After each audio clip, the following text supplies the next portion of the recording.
അങ്ങനെ നമ്മുടെ യാത്ര തെങ്കാശി പട്ടണത്തിലേക്ക് എത്തിക്കൊണ്ടിരിക്കുകയാണ്. തെങ്കാശി പട്ടണത്തിലേക്ക് ഇപ്പോൾ എത്തുന്നതിന് മുമ്പ് തൊട്ട് മുമ്പുള്ള കാഴ്ചകളാണ് നമ്മുടെ മുമ്പിൽ ഇപ്പോൾ. ഏകദേശം റോഡ് സൈഡിലെ കാഴ്ചകളിലൊക്കെ ഇപ്പോൾ കുറച്ച് വ്യത്യാസപ്പെട്ടിട്ടുണ്ട്. എന്നാലും വയലേലകളുടെ കാഴ്ചകൾ ഇപ്പോഴും ധാരാളമായിട്ട് എനിക്ക് തോന്നുന്നു. തഞ്ചാവൂർ പോലെ തന്നെ, നമ്മുടെ കുട്ടനാട് പോലെ തന്നെ ശരിക്കും തമിഴ്നാടിൻ്റെ നെല്ലറ എന്ന് വിശേഷിപ്പിക്കാവുന്ന ഒരു പട്ടണമാണ് തെങ്കാശി എന്നും. അത്രയ്ക്കാണ് ഈ പോകുന്ന വഴിക്കുള്ള രണ്ട് സൈഡിലും നെൽകൃഷിയുടെ കാഴ്ചകൾ. അങ്ങനെ ടൗണിനോട് എത്താറായി എന്നെനിക്ക് തോന്നുന്നു. അതായാലും വീണ്ടും ഒരു വളവ് തീരുമ്പോഴും വീണ്ടും ഗ്രാമീണ കാഴ്ചകൾ തന്നെയാണ്. ഇവിടെ തെങ്കാശിയെക്കുറിച്ച് നമ്മൾ പറയുമ്പോൾ തെങ്കാശി കാശി വിശ്വനാഥ ക്ഷേത്രം തെങ്കാശിയിലെ ഏറ്റവും പ്രധാനപ്പെട്ട കാഴ്ചകളിലൊന്നാണ്. അതേപോലെ കുറ്റാലം വെള്ളച്ചാട്ടം. ആ വെള്ളച്ചാട്ടത്തിൽ കുളിച്ചിട്ടുണ്ടെങ്കിൽ ഔഷധ ഗുണം ഉണ്ടെന്നാണ് പറയുന്നത്. അങ്ങനെ തെങ്കാശി ടൗണിന് പുറത്തെത്തിയിരിക്കുന്നു. ഇപ്പോൾ കടന്നു പോകുന്നത് ഒരു 3-4 വലിയ മരങ്ങൾക്ക് ഇടയിലൂടെ റോഡ് പോകുന്നു. റൈറ്റ് സൈഡിലായിട്ട് വെള്ളം ശേഖരിക്കുന്ന വലിയ തടാകത്തിൻ്റെ കാഴ്ച. അതിനൊക്കെ അപ്പുറമായിട്ട് തെങ്കാശിയിലെ ടൗണിൻ്റെ തെങ്കാശിയിലെ മെഹുദില മന്ദിരങ്ങളുടെ കാഴ്ചകൾ. നമ്മൾ നേരെ ചെല്ലുന്നത് തന്നെ ഒരു മെയിൻ സിഗ്നലിലേക്കാണ്. അപ്പോൾ ആ ഒരു കാഴ്ചകളിലേക്കാണ് ഇപ്പോൾ നമ്മൾ ചെന്നുകൊണ്ടിരിക്കുന്നത്. തെങ്കാശി നഗരത്തിൻ്റെ കാഴ്ചകൾ വളരെ വ്യക്തമായിക്കൊണ്ടിരിക്കുകയാണ്. തൊട്ട് മുമ്പിലായിട്ട് കാണുന്നതാണ് ഞാൻ ആദ്യം പറഞ്ഞ ആ ഒരു സിഗ്നൽ. ഇവിടെ ചെറിയൊരു 2 സെക്കൻഡ് നേരത്തെ ഒരു ബ്ലോക്കിന് ശേഷം വണ്ടി തെങ്കാശി ബസ് സ്റ്റാൻഡിലേക്ക് ആണ് ഇനി പോകുന്നത്. ഇവിടുന്ന് ഇടത്ത് തിരിഞ്ഞ് നേരെ മെയിൻ റോഡിൽ എത്തി നേരെ ഒരു വലിയ ഫ്ലൈ ഓവറിലേക്കാണ് ഈ റോഡ് ചെന്ന് കയറുന്നത്. ആ ഫ്ലൈ ഓവർ കയറി ഇറങ്ങിയാൽ തെങ്കാശി പുതിയ ബസ് സ്റ്റാൻഡായി. നമ്മളിപ്പോൾ ഇടത്തോട്ട് തിരിഞ്ഞ് പോകുന്നതിൻ്റെ അവിടെ കുറച്ച് വലത്തോട്ട് തിരിഞ്ഞ് പോവുകയാണെങ്കിൽ പഴയ ബസ് സ്റ്റാൻഡാണ്. തെങ്കാശി പട്ടണത്തിൻ്റെ ആ ഒരു കാഴ്ചകൾ ആ ഫ്ലൈ ഓവറിൻ്റെ മുകളിൽ നിന്നുള്ള വളരെ മനോഹരമായിട്ടുള്ള കാഴ്ചകളാണ്. അതേപോലെ ആ ഒരു റെയിൽവേ ലൈനിൻ്റെ കാഴ്ചകളും. ഇതിൻ്റെ തൊട്ട് എതിർവശത്താണ് തെങ്കാശി റെയിൽവേ സ്റ്റേഷനുള്ളത്. തിരിച്ച് വരുമ്പോൾ ആ ഒരു കാഴ്ചകൾ കാണാം എന്നെനിക്ക് തോന്നുന്നു. ഏതായാലും ഇവിടെ ഒരു 10-50 മീറ്റർ കൂടി നമ്മൾ മുമ്പിലേക്ക് പോയി കഴിഞ്ഞിട്ടുണ്ട്.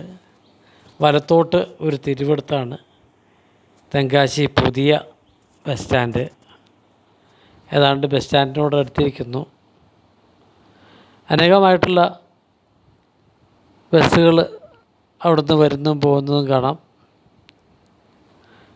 കുറച്ചുകൂടി ദൂരമുണ്ട്. എനിക്ക് ഒരു പക്ഷേ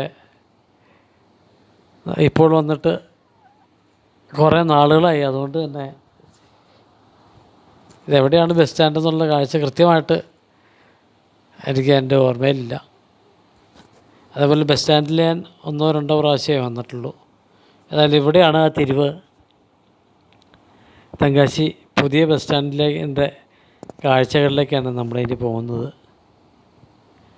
ഏതായാലും ബസ് ഇവിടെ വലത്തോട്ട് തിരിഞ്ഞ് കയറി ചെല്ലുന്നുണ്ട്. അവിടെ കയറി ചെല്ലുമ്പോൾ തന്നെ ടാക്സി സ്റ്റാൻഡുകളും ടെമ്പോ സ്റ്റാൻഡുകളൊക്കെയാണ്. നമ്മുടെ പഴയ രീതിയിലുള്ള ടെമ്പോകളൊക്കെ എപ്പോഴും തമിഴ്നാട്ടിൽ സർവീസ് നടത്തുന്നുണ്ട്. മഹീന്ദ്രയുടെയും ഒരുപക്ഷെ മറ്റഡോറിൻ്റെയും ഒക്കെ പഴയ രീതിയിലുള്ള വാഹനങ്ങളുണ്ട്. അതേപോലെ ചെറിയ ഗുഡ്സ് വാഹനങ്ങളുണ്ട്. അങ്ങനെ തെങ്കാശി ബസ് സ്റ്റാൻഡിൻ്റെ കാഴ്ചകളിലേക്ക് നമ്മൾ എത്തിയിരിക്കുകയാണ്. അങ്ങനെ ബസ് സ്റ്റാൻഡിൽ ഞാൻ ബസ് ഇറങ്ങി നേരെ സ്വല്പം മുമ്പോട്ട് നടക്കുകയാണ്. ഇതിൻ്റെ എതിർവശത്ത് എവിടെയോ ആണ്, എനിക്ക് തോന്നുന്നു ഈ വഴിയിൽ നിന്ന് തന്നെ, ഈ ബസ് സ്റ്റാൻഡിൽ നിന്ന് തന്നെ ഈ സുന്ദരപാണ്ഡ്യപുരത്തേക്കുള്ള ബസ് കിട്ടും എന്ന് ഞാൻ ഇവിടെ 2 ചേട്ടന്മാരോട് ചോദിച്ചപ്പോൾ അവർ പറഞ്ഞിരുന്നു. അവർ പറഞ്ഞത് ആ ബസ് സ്റ്റാൻഡിൻ്റെ അങ്ങേ സൈഡിലാണ്, ബസ് സ്റ്റാൻഡിൻ്റെ ആ ഒരു ബിൽഡിങ് ക്രോസ് ചെയ്ത് ഈ സുരണ്ടൈ എന്ന സ്ഥലത്തേക്കാണ് ഈ ബസ്സുള്ളത്. സുന്ദരപാണ്ഡ്യപുരം എന്നായിരിക്കില്ല ബസ്സിൻ്റെ ബോർഡെന്ന് അണ്ണന്മാർ പറഞ്ഞു തന്നായിരുന്നു. പക്ഷെ അത്യാവശ്യം ഞാൻ ചെറുപ്പകാലത്ത് കണ്ട തമിഴ് സിനിമകൾ, തമിഴ് ഭാഷ ചെറുതായിട്ട് എഴുതാനും വായിക്കാനും എന്നെ സഹായിക്കുന്നുണ്ട്. മിക്കവാറും ബസ്സിൻ്റെ ബോർഡൊക്കെ ഏതാണ്ട് അനായാസമായി തന്നെ നമുക്ക് വായിക്കാം. അതുകൊണ്ട് ഞാൻ സുരണ്ടൈ എന്നെഴുതിയിരിക്കുന്ന ഒരു ബസ് നോക്കിയാണ് പോകുന്നത്. ഇതാ ഈ ബസ്സാണ്. അവിടെ ഒരു അണ്ണോട് ചോദിച്ച് പറഞ്ഞു, എൻ്റെ ഏറ്റവും പുറകെ കിടക്കുന്ന ബസ്സാണ് എന്ന് പറഞ്ഞു. അതിൽ കയറി വലിയ താമസമൊന്നുമില്ലാതെ തന്നെ ബസ് യാത്ര ആരംഭിക്കുകയും ചെയ്തു. നമ്മളിങ്ങോട്ട് വന്ന അതേ റോഡിലെ കാഴ്ചകളാണ്. വീണ്ടും ആ ഫ്ലൈ ഓവർ ഒരിക്കൽ കൂടി കയറി. ഇതാ ഈ കാണുന്നതാണ് തെങ്കാശി റെയിൽവേ സ്റ്റേഷൻ.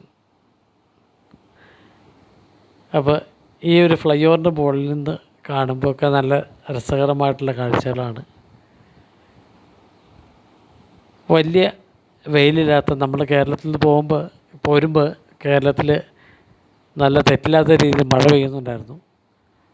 പക്ഷേ നമ്മൾ കോട്ടവാസൽ കഴിഞ്ഞ് ഇങ്ങോട്ട് താഴത്തേക്ക് വന്നതോടുകൂടി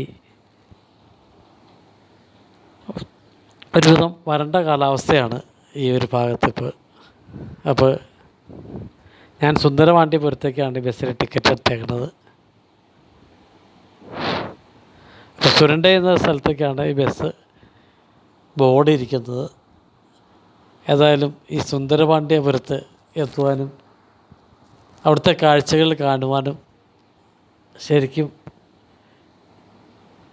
മനസ്സ് വളരെയേറെ ആഗ്രഹിക്കുന്ന സമയത്ത് എത്രയും പെട്ടെന്ന് സുന്ദരപാണ്ഡ്യപുരത്ത് എത്തണേ എന്നാണ് എൻ്റെ ഒരു പ്രാർത്ഥന എപ്പോഴും. അപ്പോൾ നമ്മൾ കണ്ടുപോകുന്നത് തെങ്കാശി ടൗണിൻ്റെ ഒരു സൈഡിലെ കാഴ്ചകളാണ്. വളരെ വീതി കുറഞ്ഞ റോഡുകളാണ്, അതുപോലെ തെരുവുകളും. 2 സൈഡിലും പഴയ തമിഴ് ശൈലിയിലുള്ള ആ ഒരു നിർമ്മിതികൾ, കെട്ടിടങ്ങൾ ധാരാളമായിട്ടുണ്ട്.